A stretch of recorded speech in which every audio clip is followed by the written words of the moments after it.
Welcome to Civilization 6, the latest installment of the... What? What do you mean Civ 7 came out? It hadn't even been announced when I started working on this video. Well, I'm not just gonna scrap it this late in the process. Welcome to Civilization 6, the slightly out-of-date installment of the Sid Meier's games. Today, I will be playing around as every Civ in the default game to finally determine the best and worst Civs in the game. There are a total of 20 Civs in this game, and I'll be starting with Montezuma of the Aztec nation. Spawning in, it initially looked like I had quite the strong start. The battle for early game land was tight, and tensions were high. Don't worry, buddy. As soon as I cut off your ability to claim land, I'll seek land further from you. This would cause Spain to declare war on me, which would be the last mistake they ever made. Here's a little history lesson for you. In real life, Spain actually took out the Aztec nation in 2 years. So it's a bit weird that they're calling war on me again in the game. I need shit back here. Okay, I've got an alliance with almost everyone. I'll send you an embassy. Bang, everyone but the guy I'm at war with loves me. So, hopefully they'll help me a bit. I'm hoping that's the dream.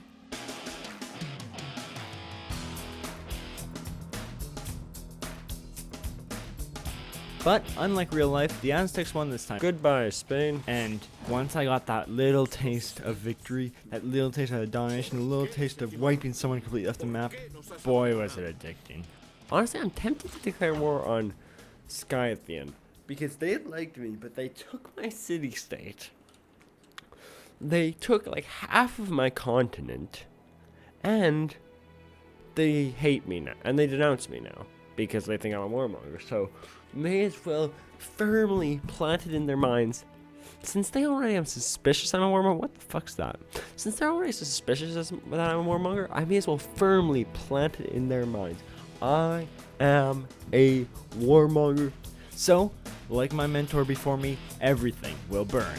First, Tamiris fell, then Brazil, followed by Sumeria and Arabia, and just like that, nothing was left. Though its face may change throughout the ages,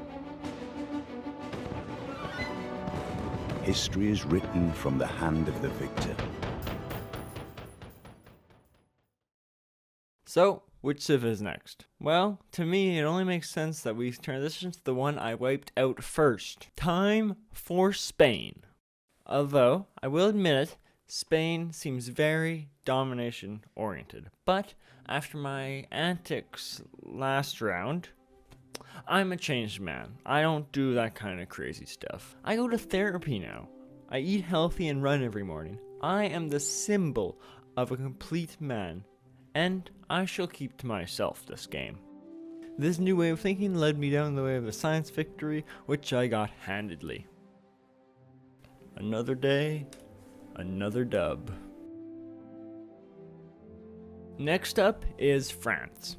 With this new Civ, I shall achieve even more. I'm leaving my scientific life behind.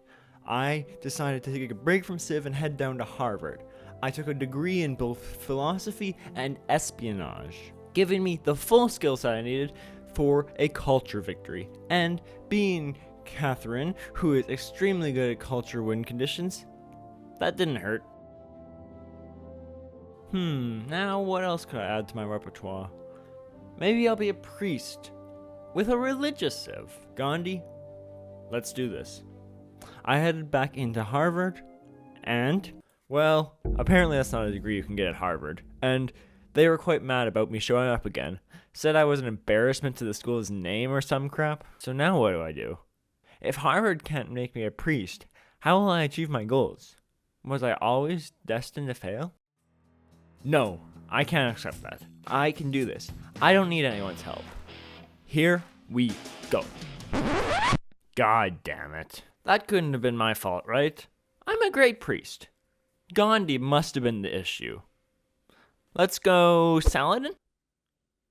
Okay, great spawn and a natty wonder that provides Never a good again. faith.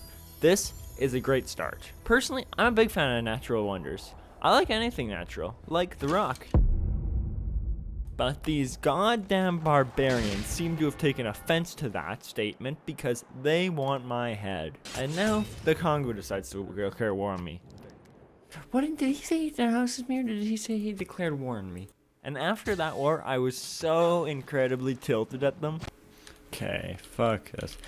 I was fully intended to go to do a faith victory here or whatever, a religious victory. Fuck that. I'm making it my new goal this game is to wipe the Congo from the face of the earth. A wise man once said, "The enemy of my enemy is my friend." So I shall befriend Spain in an effort to destroy everything Congo stands for. Through the process of multiple wars, me and the Congo traded cities repeatedly. Why are there barbarians here? How did barbarians just spawn in the middle of my city? With the next war in hand, Spain bailed on me, so I took forces with Japan and America won via science. Okay, that's it. I don't care who I have to be, what I have to do. I'm going to take this whole world by force. I'm going to repay them all for the pain they've caused me. And who better than Germany? And so, getting into the game, I could not express how overjoyed I was when Russia declared war on me. Like, honestly, I get to whoop your ass without building any war warriors? Sign me up. I easily dismantled their capital, followed by the rest of their puny little cities. And, as if this day couldn't get any better, England declared war on me. Thank you for that capital, Victoria. And you know what? I'm in such a good mood, I'm gonna spare you. You are welcome. Oh, what's that, Victoria? You want your cities back? Now, you know better than to get greedy. Well, I hope you had fun with that little war. Thanks for the donation of all the rest of your cities. Oh, what's that? Norway's hiding over here. Hey, bud, nothing personal, but I'm gonna need this capital. And GG's. You know what? I really appreciated Victoria donating me all those cities in the last game.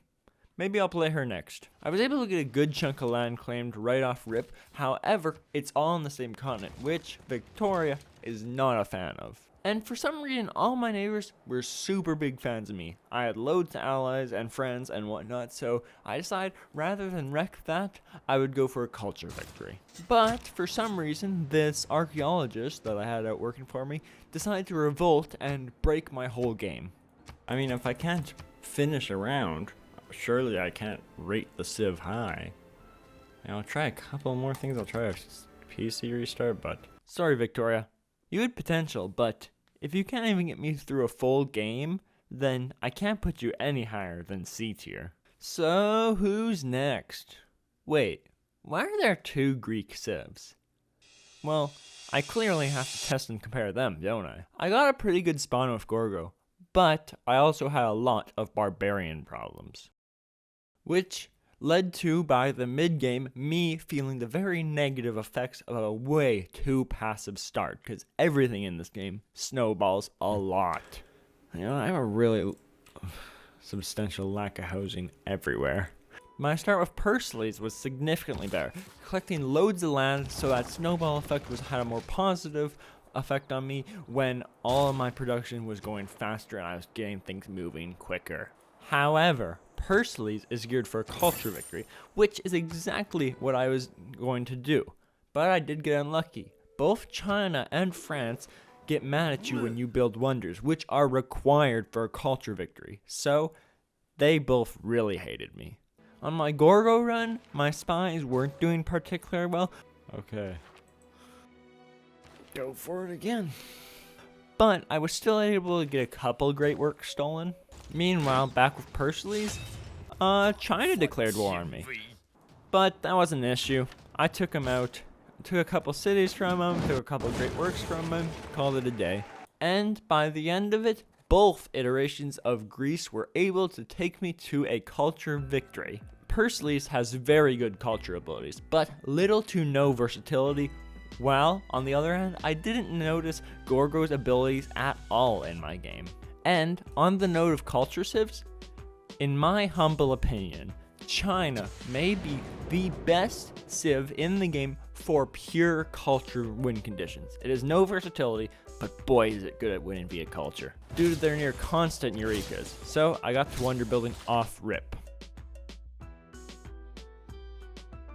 I grabbed some great works from these Eurekas, great artists to go along with them, as well as making peace agreements with everyone I possibly could, so I didn't have to worry about that, giving me a very quick, easy culture victory, bang, ending China in the A tier. Okay, no water nearby, just how I like it. Oh well, excuse me Montezuma, I need this land. Thank you. Ooh, is that Washington? I wouldn't mind another capital, thank you Ted. Oh, that's everyone on my continent. So, heading over, Germany fell much like the ones before him. But now for the first time in this game, I actually had an issue. Time. 2 well-defended capitals left to take, I was up against the clock. I would have to simultaneously have an army big enough to take their capital attacking Russia, while another large army makes their way to England. But I do have one thing going in my favor, one thing that might save this run. Norway's walking navy, which will make my troops cross-continental travel significantly easier and actually give me a chance at the dub. So, without wasting time, I launched an attack on Russia. And Russia fell without issue, but the question stands, did my troops make it to England in time? Absolutely they did. They're here. England tried to fight back, but everyone falls. And soon, another domination victory was mine. Look at this guy, Gilgamesh. Like, he can follow up Norway, right? He looks like a big, tough guy. I could not have been more wrong. Gilgamesh's abilities somehow promote both alliances and being a warmonger. So, not sure how to do that. His significant troop is good for early barb control, but they quickly get phased out with progression. And not his fault, but my start sucked, with a tundra to the south and a desert to the north, so yeah.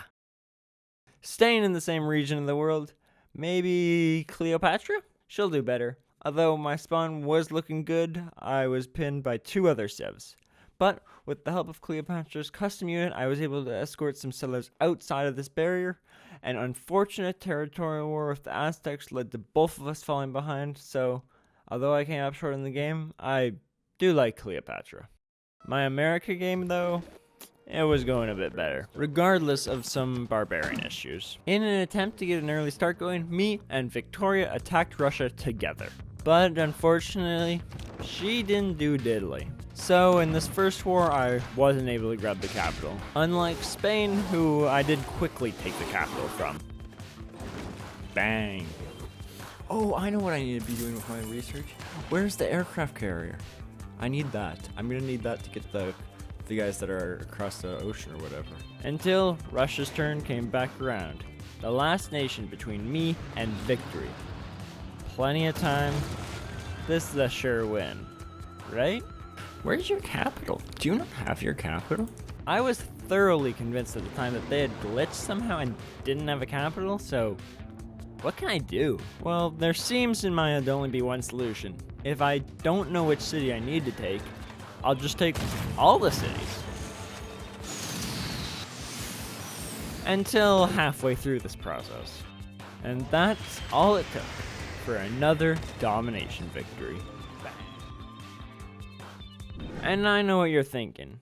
As I take over Russia, damn, wonder where he's gonna play them. Well, I'm sorry, but with the current geopolitical climate of the world, I'm not playing Russia. Brazil time! Who's excited about Brazil? Let's move on quickly. My spawn was good, however, the barbarians made up for that by giving me a very hard time early on. But still, I was able to expand quite a bit early on, I felt pretty sound now and started relaxing a bit. Oh, look at the two amphitheater getting constructed over there. That's neat. I love looking at all the scaffolding and stuff. That's my favorite part about the buildings. Then, I lost? What the hell? Okay, Japan. What is this spawn? There's no one else here. This was a really weird start. I just got like this private continental mass. In addition to this, Japan has just a really good civilization. So this is basically a sure win. Well, not quite. Given the versatility Japan provides, it triggered the flaws in me. And I spent all of this time doing absolutely nothing because I couldn't decide what direction to go. But once I did get going, boy, was I flying. Neck and neck in the race for the game, I couldn't afford any more distractions.